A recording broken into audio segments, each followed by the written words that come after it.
எங்கள் வீட்டு பிள்ளை ரிலீஸ் ஆகி படம் ஓஹோன்னு ஓடிட்டுருக்கிற டைமு நான் ஒரு கால் ஷீட்டு முடிஞ்சு வீட்டுக்கு வந்து சாப்பிட்டுட்டு மறுபடியும் கோடம்பாக்கத்துக்கு போகும்போது தச்சு நாடு இப்படியே பார்த்தாங்க.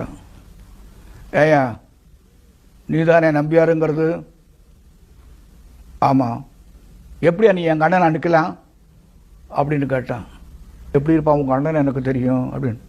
எங்கள் அண்ணனை தெரியாதா? தெரியாதுப்பா. வாத்தியாரை தெரியாதா? மக்கள் திலகத்தை தெரியாதா அப்படின்னு கேட்டேன். ஓஹோ, எம்ஜிஆரை சொல்கிறியா? ஏப்பா அவர் என்ன அடித்தாரே, அதுக்கு நீ ஒன்றும் சொல்லலையே அப்படின்னு. அவர் அடிக்கலாம் ஐயா, நீ எப்படியே அடிக்கலாம்? அப்பா அதுக்கு தானேப்பா எங்களுக்கு காசு தர்றாங்க. ஓ, காசு கொடுத்தா அடிச்சிடுவே நீ?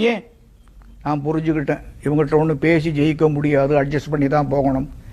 இப்போ நீ என்னப்பா சொல்கிற? எங்கள் மாஸ்டரை நீ அடிக்கக்கூடாது, அவ்வளோதானே? இனிமேல் அடிக்க